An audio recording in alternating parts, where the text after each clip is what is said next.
You're watching Al Jazeera live from Doha. A reminder of the latest developments in Israel's war on Gaza. Palestinians in Gaza are enduring another day of mass killing from north to south. Within the last few hours, an Israeli strike killed at least 18 members of a family sheltering at home near Rafah. It happened in one of the few areas Israel has said is a safe zone. Al Jazeera correspondent Momin Al-Sharafi has lost 22 members of his family in Israeli airstrikes. His mother and father, along with his siblings, nieces and nephews, were killed when the Israeli army bombed the Jabalia refugee camp on Wednesday morning. And the United Nations Secretary General has invoked his most powerful diplomatic tool to try to stop the bloodshed in Gaza. Antonio Guterres is directing the Security Council to discuss what he calls a humanitarian catastrophe and is calling for an urgent ceasefire. Let's now take a look at some of the day's other news. And Venezuela's President Nicolas Maduro is calling for a bill to create a new province in an area administered by Guyana after voters approved taking over the oil-rich Essequibo region in a referendum. Maduro also wants oil companies working there under Guyana's approval to withdraw. Guyana's president has called Maduro's statement a direct threat against his country. The case is pending at the International Court of Justice, which has barred Caracas from taking any action in the area. The White House is warning against conflict. We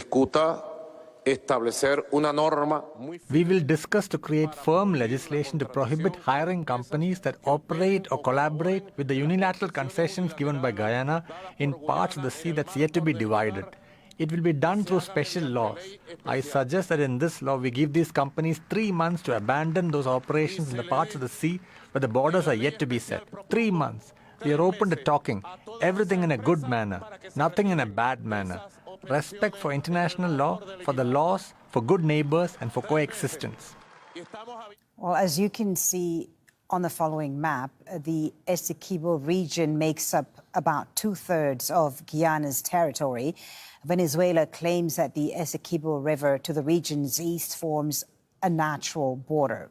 Now, Guyana says the current border was determined by an arbitration panel in 1899 when it was under British colonial rule.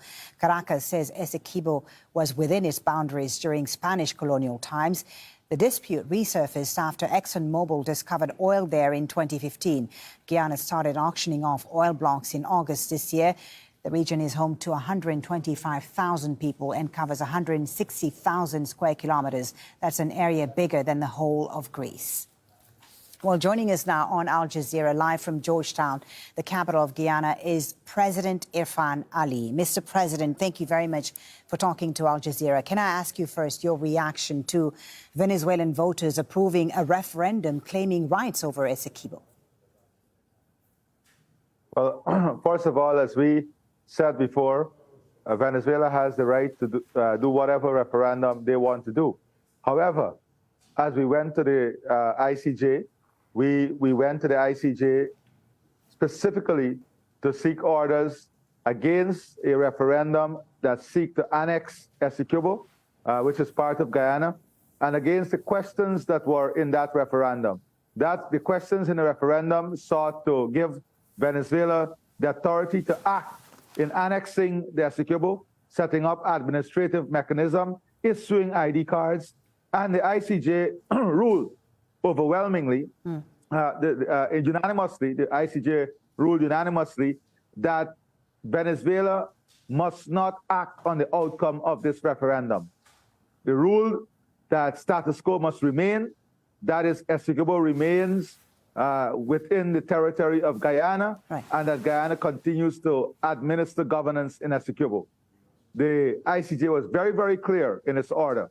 Notwithstanding this order, after the referendum on Sunday, last evening, President Maduro moved to announce a series of measures that point to the annexation of Essequibo, establishment of an administrative mechanism to govern Essequibo, and to give ultimatum to companies operating within Essequibo to remove themselves within 3 months. This is a blatant disregard for international order, the order of the ICJ, and international law, and definitely not in keeping with being a member of the United Nations family of nations. Right. Now, can I ask you, Mr. President, as a result of these measures that you just outlined that Venezuela took, I understand that your country, Guyana, has put its defense forces on full alert. Are you prepared to go to war over this? Well, let me put it this way. We want this region to remain a region of peace and stability. That is our foremost concern. That is our priority. We want to ensure that we do all that we can to ensure that this region remains a region of peace and stability. That is why we are advising Venezuela not to act recklessly and in an adventurous manner. If you want this to remain a region of peace, as you say, why have you put your forces on alert? So why should we be in a position to defend what is ours? We went to the United Nations Security Council this morning, and to alert the Security Council. We have called upon all our regional partners. CARICOM, Commonwealth, and the OAS have all issued very strong statements. We are working with our allies in a precautionary manner, to ensure that we keep our people safe and ensure the territorial integrity and sovereignty of Guyana. Have you requested military assistance, Mr. President, from your allies in the region? Have you requested military assistance from your regional allies, including the U.S. or Cuba? We have tremendous defense cooperation with the United States Department of Defense. We hosted the Trade Winds exercise up to this year. So there's an elaborate defense cooperation with the United States that is ongoing. And we have brought this Southcom, we have brought the Department of Defense, we have brought Brazil, CARICOM, Commonwealth, the OAS, we have brought all of them in the loop as to what Venezuela is doing, the way they're trampling upon international law, the reckless behavior of President Maduro. But importantly, I want to correct a statement earlier. The borders between Guyana and Venezuela were settled in 1899 with the full participation of Venezuela and British Guyana. Both of them signed off on the border. Venezuela then enacted in their local laws the borders as established in 1899. The borders were then, stamps were then produced. Venezuela, when we were going to independence, then raised a controversy. The Geneva Agreement provided that if the two parties did not resolve the controversy, then the United Nations Secretary General would determine where the controversy will be resolved. Right. The UNSG has determined that the controversy be resolved in the ICJ. The question is, why is Venezuela afraid to face the ICJ? They have already participated in the process before the ICJ by going to argue that the court does not have jurisdiction twice. They lost that case. They participated when we went for provisional measures by no less a person than the vice president. So it's double standard. Okay. They have participated in, because they don't have their way, they're now saying that they're not going to respect the outcome of the court. Why do you think President Maduro has done this now? Why? I didn't get that question. Why do you think President Maduro has gone ahead and done this now, this move?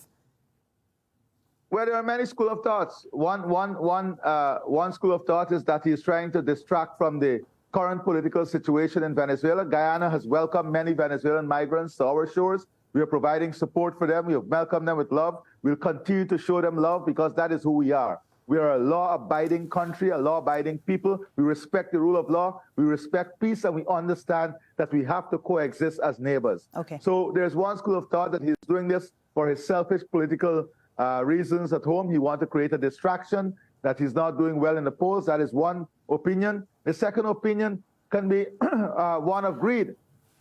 One of greed. Simply that. Okay. Can I ask you briefly, Mr. President, before we let you go? You've, as you said, asked the UN Security Council to consider intervening. What exactly would you like to see the Security Council do today?